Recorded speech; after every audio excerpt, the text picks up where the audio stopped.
जय श्री हरि, जय श्री कृष्ण। तुमेव माता च पिता तुमेव बंधुश्च सखा तुमेव विद्या द्रविणं तुमेव सर्वमं देव वसुदेवसुतं देवं कंसचाणूरमर्दनं देवकी परमानंदं कृष्णं वंदे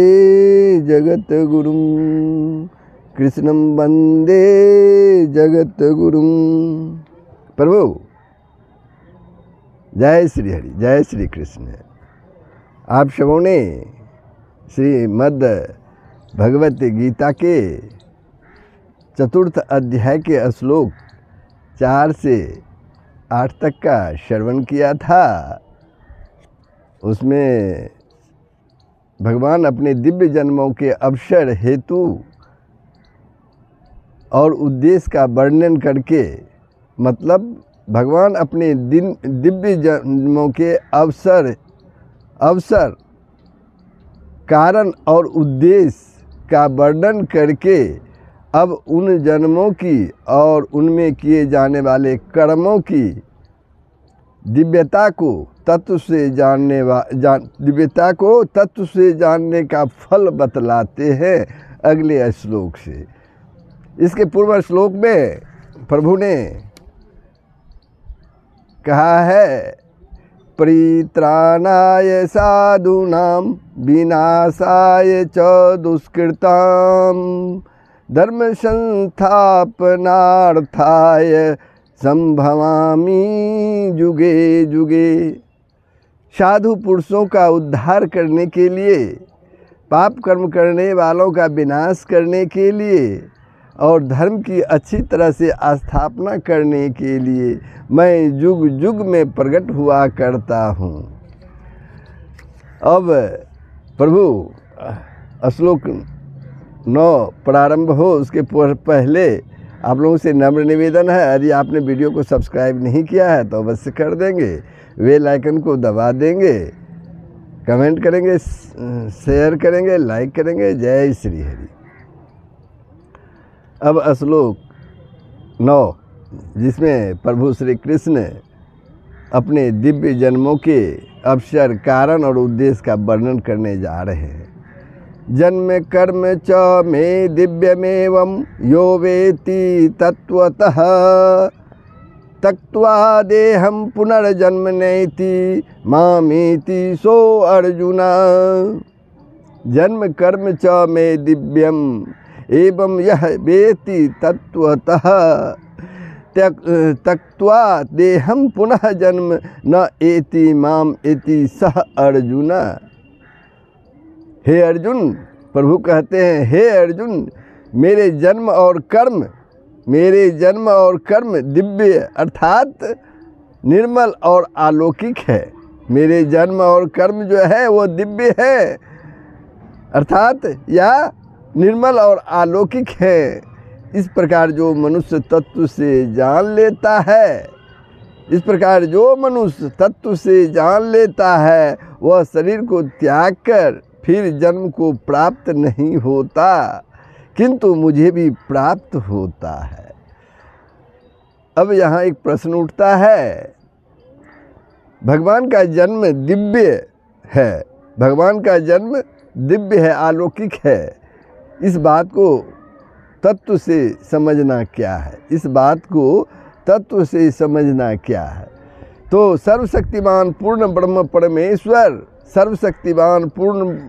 परमेश्वर वास्तव में जन्म और मृत्यु से सर्वथा अतीत है। उनका जन्म जीवों की भांति नहीं है। वे अपने भक्तों पर अनुग्रह करके अपनी दिव्य लीलाओं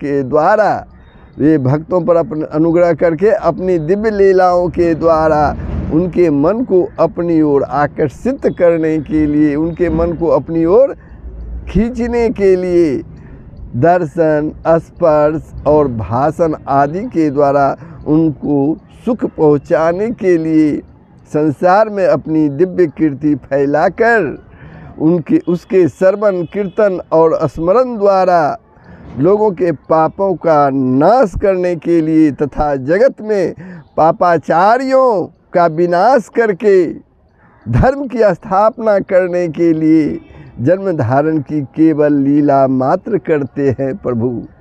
उनका वह जन्म निर्दोष और अलौकिक है। जगत कल्याण करने के लिए भगवान इस प्रकार मनुष्य आदि के रूप में लोगों के सामने प्रकट होते हैं। मनुष्य आदि के रूप में लोगों के सामने प्रकट होते हैं। उनका वह विग्रह प्राकृतिक उपादानों से बना हुआ नहीं होता। वह दिव्य, चिन्मय, प्रकाशमान, शुद्ध और अलौकिक होता है। उनके जन्म में गुण और कर्म संस्कार हेतु नहीं होते, कर्म संस्कार कारण नहीं होते। वे माया के बस में होकर जन्म धारण नहीं करते, किंतु अपनी प्रकृति के अधिष्ठाता होकर योग शक्ति से मनुष्य आदि के रूप में केवल लोगों पर दया करके ही प्रकट होते हैं। इस बात को भली भांति समझ लेना या उसमें अर्थात इसमें किंचित मात्र भी असंभावना और विपरीत भावना न रखकर पूर्ण विश्वास करना और साकार रूप में प्रकट भगवान को साधारण मनुष्य न समझकर सर्वशक्तिमान, सर्वेश्वर, सर्वांतरामी साक्षात सच्चिदानंद घन पूर्ण ब्रह्म परमात्मा समझना भगवान के जन्म तत्व से दिव्य समझना है। इस अध्याय के 6वें श्लोक में यही बात समझाई गई है। 7वें अध्याय के 24वें और 25वें श्लोकों में और 9वें अध्याय के 11वें तथा 12वें श्लोकों में इस तत्व को न समझकर भगवान को साधारण मनुष्य समझने वालों की निंदा की गई है। एवं 10वें अध्याय के 3 श्लोक में इस तत्व को समझने वाले की प्रशंसा की गई है। जो पुरुष इस प्रकार भगवान के जन्म की दिव्यता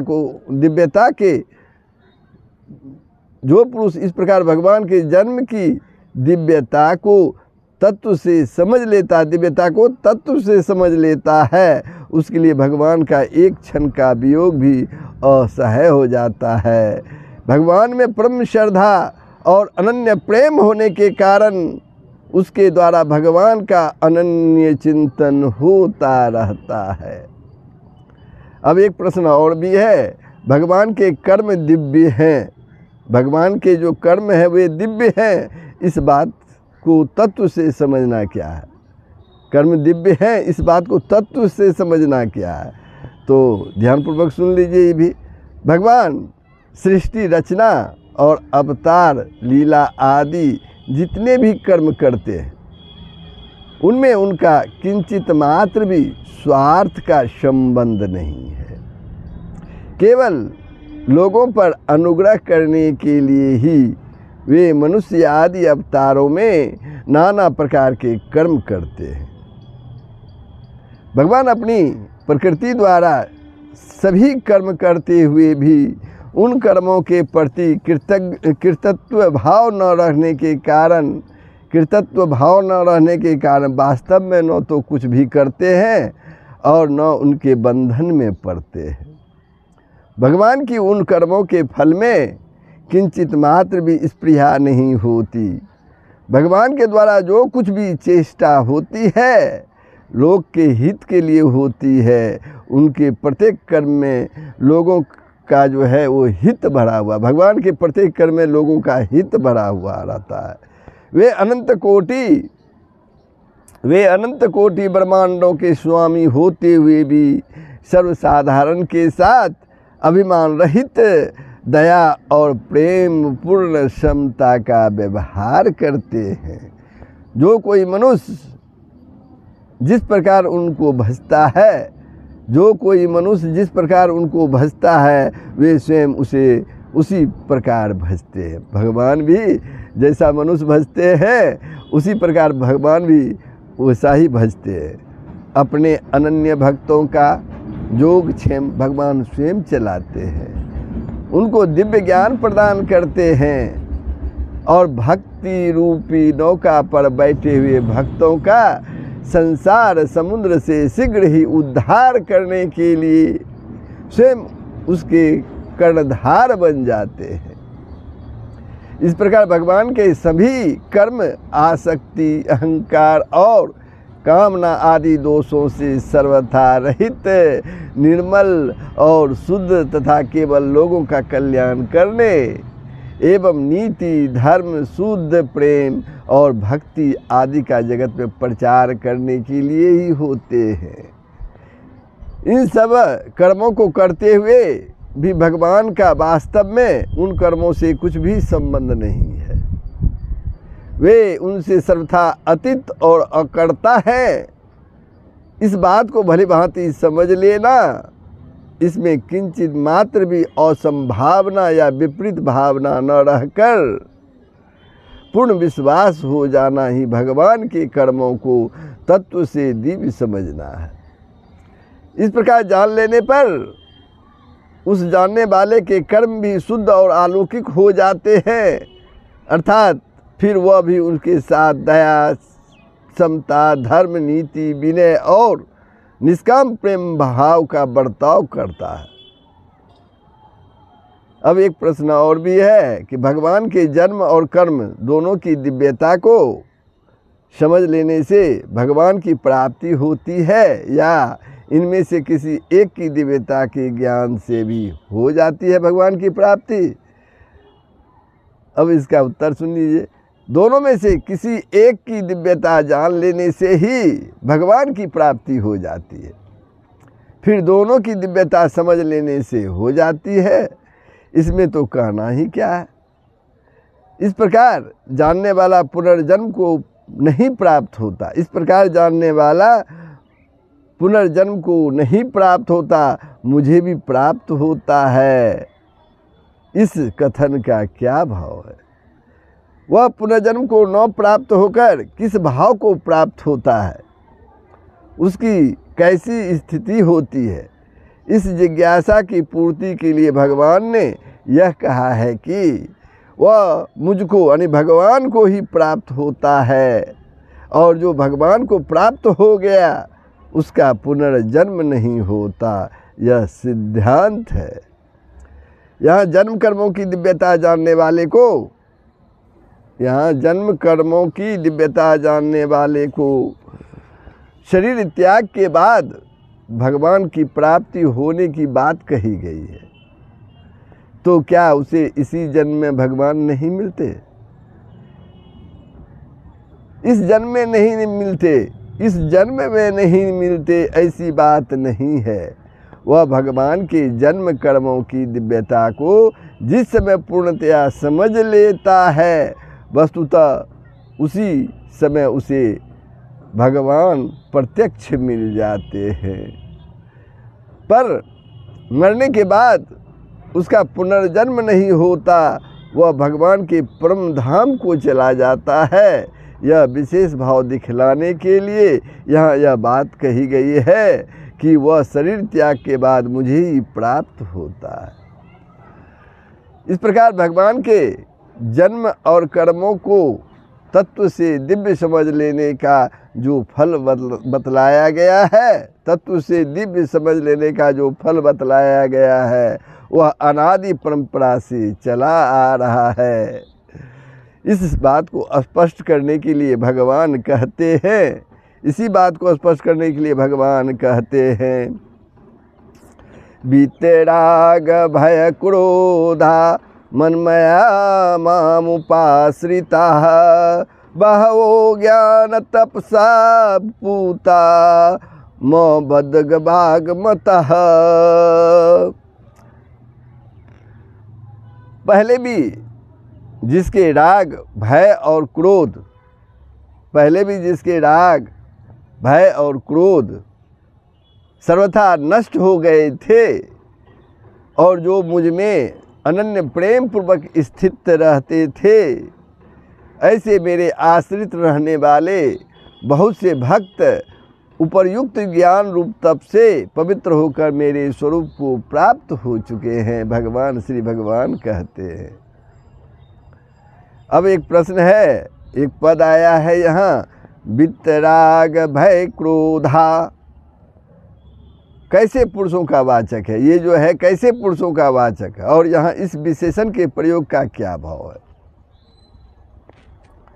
आसक्ति का नाम राग है। किसी प्रकार के दुख की संभावना से जो अंतःकरण में घबराहट होती है, दुख आया नहीं है, उसकी संभावना है, उसके संभावना से जो अंतःकरण में हमारे अंदर में जो घबराहट होती है, उस विकार का नाम भय है। उस विकार का घबराहट जो होती है वह एक विकार है, और उस विकार का नाम भय है। और अपना अपकार करने वाले पर तथा नीति विरुद्ध या अपने मन के विरुद्ध बर्ताव करने वाले पर होने वाले उत्तेजना पूर्ण भाव का नाम क्रोध है। इन तीनों विकारों का जिन पुरुषों में सर्वथा अभाव हो, इन तीनों विकारों का जिन पुरुषों में सर्वथा अभाव हो गया है, उनका वाचक वितराग भय क्रोधा पद है। भगवान के दिव्य जन्म और कर्मों का तत्व समझ लेने वाला मनुष्य का भगवान में अनन्य प्रेम हो जाता है। इसलिए भगवान को छोड़कर उनकी किसी भी पदार्थ में जरा भी आसक्ति नहीं रहती। भगवान का तत्व समझ लेने से उनको सर्वत्र भगवान का प्रत्यक्ष अनुभव होने लगता है, और सभी जगह भगवत बुद्धि हो जाने के कारण वे सदा के लिए सर्वथा निर्भय हो जाता है। उनके साथ कोई कैसा भी बर्ताव क्यों ना करे, उसे वे भगवान की इच्छा ही से हुआ समझकर भगवान की इच्छा से ही हुआ समझता है, और संसार की सभी घटनाओं को भगवान की लीला समझते हैं। अतएव किसी भी निमित्त से उनके अंतःकरण में किसी भी निमित्त से उनके अंतःकरण में क्रोध का विकार नहीं होता। इस प्रकार भगवान के जन्म और कर्मों का तत्व जानने वाले भक्तों में भगवान की दया से सब प्रकार के दुर्गुण का सर्वथा अभाव होता है। यही भाव दिखलाने के लिए यहाँ वितराग भय क्रोधा विशेषण का प्रयोग किया गया है।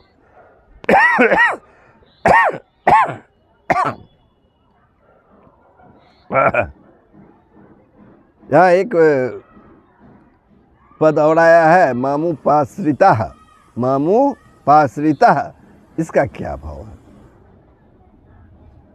जो भगवान की शरण ग्रहण कर लेते हैं, जो भगवान की शरण ग्रहण कर लेते हैं, सर्वथा उन पर निर्भर हो जाते हैं, सदा उनमें ही संतुष्ट रहते हैं, जिनका अपने लिए कुछ भी कर्तव्य नहीं रहता, और जो सब कुछ भगवान का समझकर उनकी आज्ञा का पालन करने के उद्देश्य से उनकी सेवा के रूप में सभी कर्म करते हैं।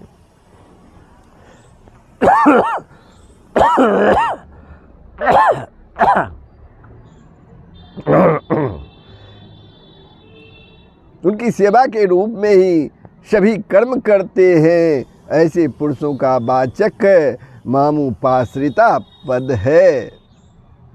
इस विशेषण का प्रयोग करके यहाँ यह भाव दिखलाया गया है कि भगवान के ज्ञानी भक्त सब प्रकार से उनके शरणापन्न होते हैं, शरणागत होते हैं, वे सर्वथा उन्हीं पर निर्भर रहते हैं।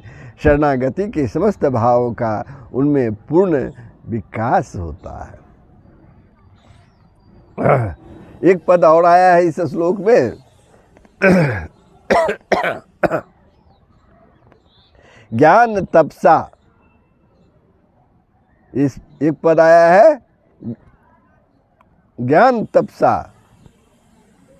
ज्ञान तपसा पद का अर्थ है आत्मज्ञान रूप तप न मानकर भगवान के जन्म कर्मों का ज्ञान मानने का क्या अभिप्राय है, और उस ज्ञान तप से पवित्र होकर, उस ज्ञान तप से पवित्र होकर भगवान के स्वरूप को प्राप्त हो जाना क्या है। भगवान के स्वरूप को प्राप्त हो जाना क्या है।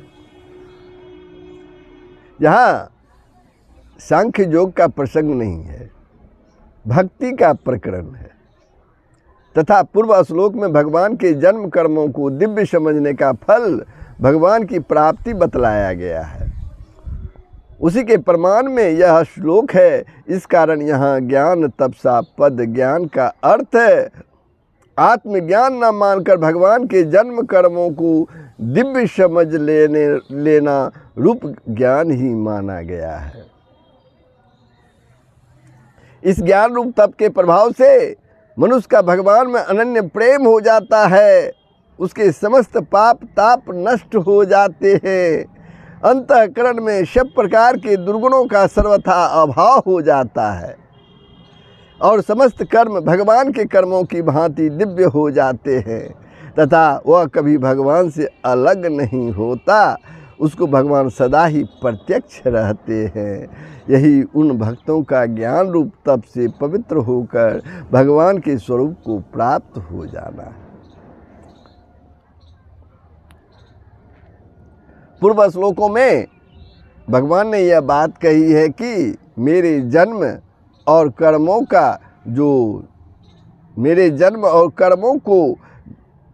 जो दिव्य समझ लेते हैं उन अनन्य प्रेमी भक्तों को मेरी प्राप्ति हो जाती है। इस प्रकार यह जिज्ञासा होती है कि उनको आप किस प्रकार और किस रूप में मिलते हैं।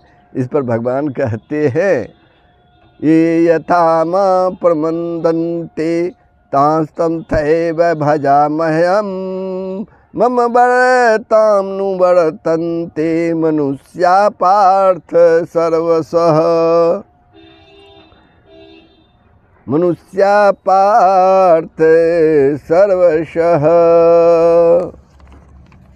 भगवान कहते हैं हे अर्जुन, प्रभु भगवान कहते हैं, कृष्ण कहते हैं हे अर्जुन, जो भक्त मुझे जिस प्रकार भजते हैं मैं भी उनको उसी प्रकार भजता हूँ, क्योंकि सभी मनुष्य सब प्रकार से मेरे ही मार्ग का अनुसरण करते हैं, मेरे ही मार्ग का अनुसरण करते हैं। तो एक प्रश्न उठता है, जो भक्त मुझे जिस प्रकार भजते हैं, जो भक्त मुझे जिस प्रकार भजते हैं मैं भी उनको उसी प्रकार भजता हूँ, इस कथन का क्या अभिप्राय है? इससे भगवान ने यह भाव दिखलाया है कि मेरे भक्तों के भजन के प्रकार भिन्न भिन्न होते हैं, अलग अलग होते हैं। अपनी अपनी भावना के अनुसार भक्त जो है मेरे अलग अलग रूप मानते हैं, पृथक पृथक रूप मानते हैं और अपनी अपनी मान्यता के अनुसार मेरा भजन स्मरण करते हैं। अतः मैं भी उनको उनकी भावना के अनुसार उन रूपों में ही दर्शन देता हूँ। श्री विष्णु रूप की उपासना करने वाले को श्री विष्णु रूप में, श्री राम रूप की उपासना करने वालों को श्री राम रूप में, श्री कृष्ण रूप की उपासना करने वाले को श्री कृष्ण रूप में, श्री शिव रूप की उपासना करने वाले को श्री शिव रूप में, देवी रूप की उपासना करने वालों को देवी रूप में और निराकार सर्वव्यापी रूप की उपासना करने वाले को निराकार सर्वव्यापी रूप में मिलता हूँ। भगवान कहते हैं वो भक्त जो है हमें जिस रूप में भजते हैं मैं उसी रूप में उन्हें प्राप्त होता हूँ। चाहे राम रूप में भजे तो राम के रूप में, कृष्ण रूप में भजे तो कृष्ण रूप में, और जो इसी प्रकार जो मत्स्य कच्छप नरसिंह वामन आदि अन्यान्य रूपों की उपासना करते हैं, क्योंकि ये सब मेरे अवतार हैं, उन रूपों की उपासना करते हैं, उनको उन रूपों में दर्शन देकर उनका उद्धार कर देता हूँ। इसके अतिरिक्त वे जिस प्रकार जिस भाव से मेरी उपासना करते हैं मैं उनके उस प्रकार और उस भाव का ही अनुसरण करता हूँ। जो मेरा चिंतन करता है उसका मैं चिंतन करता हूँ, जो मेरे लिए व्याकुल होता है उसके लिए मैं भी व्याकुल हो जाता हूँ, जो मेरा वियोग सहन नहीं कर सकता मैं भी उसका वियोग नहीं सहन कर सकता। जो मुझे अपनी सर्वस्व अर्पण कर देता है, मैं भी उसे अपना सर्वस्व अर्पण कर देता हूँ। जो ग्वाल बालों की भांति मुझे अपना सखा मानकर मेरा भजन करते हैं, उनके साथ मैं मित्र के जैसा व्यवहार करता हूँ। जो नंद जसोदा की भांति पुत्र मानकर मेरा भजन करते हैं, उसके साथ पुत्र के जैसा बर्ताव करके उनका कल्याण करता हूँ। इसी प्रकार रुक्मणी की तरह पति समझकर भजने वालों के साथ पति जैसा, हनुमान की भांति स्वामी समझकर भजने वालों के साथ स्वामी जैसा, और गोपियों की भांति माधुर्य भाव से भजने वालों के साथ प्रियतम जैसा बर्ताव करके मैं उनका कल्याण करता हूँ और उनके दिव्य लीला रस का अनुभव कराता हूँ, उन्हें दिव्य लीला रस का अनुभव कराता हूँ। अब एक प्रश्न और भी है कि मनुष्य सब प्रकार से मेरे ही मार्ग का अनुसरण करते हैं, इस कथन का क्या भाव है? इससे भगवान ने यह दिखलाया है कि लोग मेरा अनुसरण करते हैं, इसलिए यदि मैं इस प्रकार प्रेम और सौहार्द का बर्ताव करूँगा तो दूसरे लोग भी मेरी देखा देखी ऐसा ही निस्वार्थ भाव से एक दूसरे के साथ यथा योग्य प्रेम और सौहृदता का बर्ताव करेंगे। अतः इस नीति का जगत में प्रचार करने के लिए भी ऐसा करना मेरा कर्तव्य है, क्योंकि जगत में धर्म की स्थापना करने के लिए ही मैंने अवतार धारण किया है। यदि यह बात है तो फिर लोग भगवान को न भजकर उन देवताओं की उपासना क्यों करते हैं? इस पर कहते हैं भगवान, कांग छंतः कर्मणा सिद्धिम यजत यह देवता क्षिप्रम ही मानुषे लोके सिद्धिर्भवति कर्मजा। इस मनुष्य लोक में कर्मों के फल को चाहने वाले लोग जो है देवताओं का पूजन किया करते हैं, क्योंकि उनको कर्मों से उत्पन्न होने वाली सिद्धि शीघ्र ही मिल जाती है, सिद्धि शीघ्र ही मिल जाती है। इस श्लोक में एक आया है पद, यह मानुषे लोके, यह मानुषे लोके का क्या अभिप्राय है? जग आदि कर्मों द्वारा इंद्रादि देवताओं की उपासना करने का अधिकार मनुष्य योनि में ही है, अन्य योनियों में नहीं है। यह भाव दिखलाने के लिए यहाँ इह और मानुष्य के सहित लोके पद का प्रयोग किया गया है।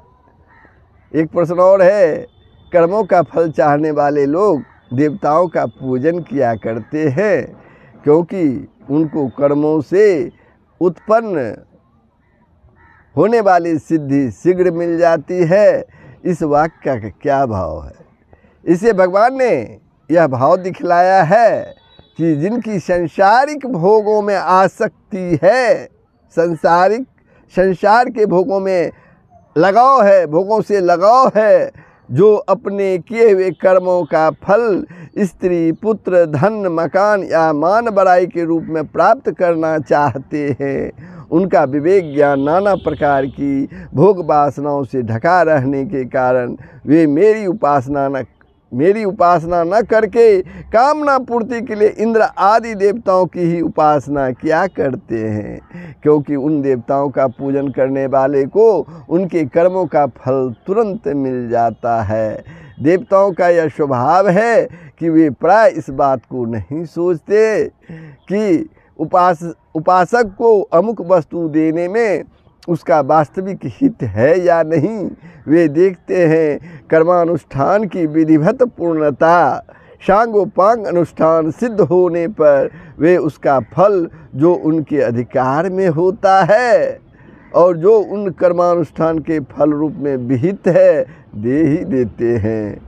किंतु मैं ऐसा नहीं करता। भगवान श्री कृष्ण कहते मैं ऐसा नहीं करता।